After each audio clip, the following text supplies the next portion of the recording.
Hi అండి, అందరికీ నమస్కారం. ఈరోజు గుడ్ ఫ్రైడే. గుడ్ ఫ్రైడే సందర్భంగా అందరికీ గుడ్ ఫ్రైడే శుభాకాంక్షలు అండి. అలాగే గుడ్ ఫ్రైడే అంటే ముఖ్యముగా ఈరోజు యేసు క్రీస్తు గారి త్యాగానికి మనం గుర్తు చేసుకుంటాం కదండి. కాబట్టి ఆయన మన అందరి కోసము తన ప్రాణాలు ఇచ్చారు. ఈరోజు మనకు ఒక మంచి విషయాన్ని చెబుతుంది. ఏమిటంటే ప్రేమ, క్షమ, నిస్వార్థము ఉండడం. ఎంత కష్టం వచ్చినా ఆయన మంచి మార్గాన్ని ఎంచుకున్నారు. ఎవరు? మన క్రీస్తు గారు కదా. కాబట్టి అలాంటి మంచి మార్గాన్ని మనం కూడా ఎంచుకోవాలి. అలాంటి మంచి మార్గాన్ని మనం కూడా నడవాలి అని ఆయన యొక్క ముఖ్య ఉద్దేశం.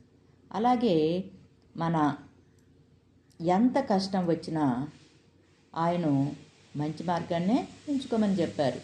బాధల్లో కూడా ఇతరులను ప్రేమించమన్నాడు.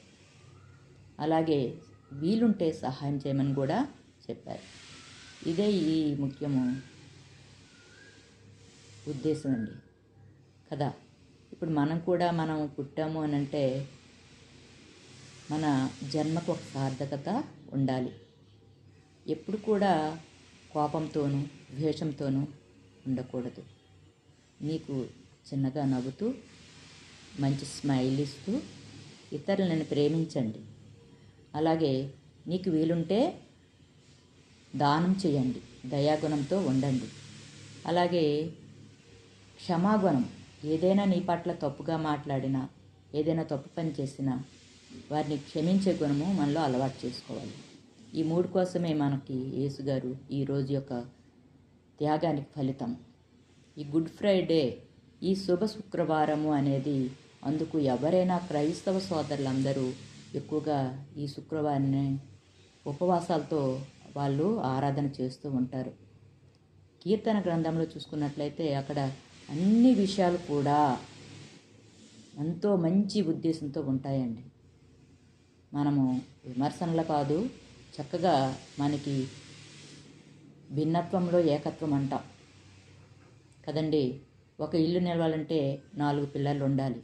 అలాగే మన దేశంలో కూడా 4 మతాలు ఉంటాయి. హిందూ మతము, క్రైస్తవ మతము, అలాగే ముస్లిమాన్లు, సిక్కులు. ఈ 4 మతాల వారు మన దేశానికి దృఢమైన పిల్లర్ లాంటి. కాబట్టి భిన్నత్వం ఏకత్వం, మనం విమర్శన కాదు. ఏ దేవుడైనా మనకి ఒకటే, ఆరాధించడమే మనకు కావాలి కదండి. వారి వలన మనకి మంచి జరగాలని కోరుకుంటూ ప్రతి క్రైస్తవ సోదరులందరికీ ఈరోజు గుడ్ ఫ్రైడే యొక్క శుభాకాంక్షలు చెప్తున్నాను. వారి యొక్క త్యాగఫలానికి మనము కన్నీటి ప్రార్థనతో ఆయన్ని, మన బాధల్ని మోస్తూ, మన కష్టాలని మోస్తూ తను ప్రాణాన్ని త్యాగం చేసిన మహానుభావునికి మనం కృతజ్ఞతా వందనాలు చెప్దామండి. ఆమెన్. హల్లెలూయా. ధన్యవాదములండి.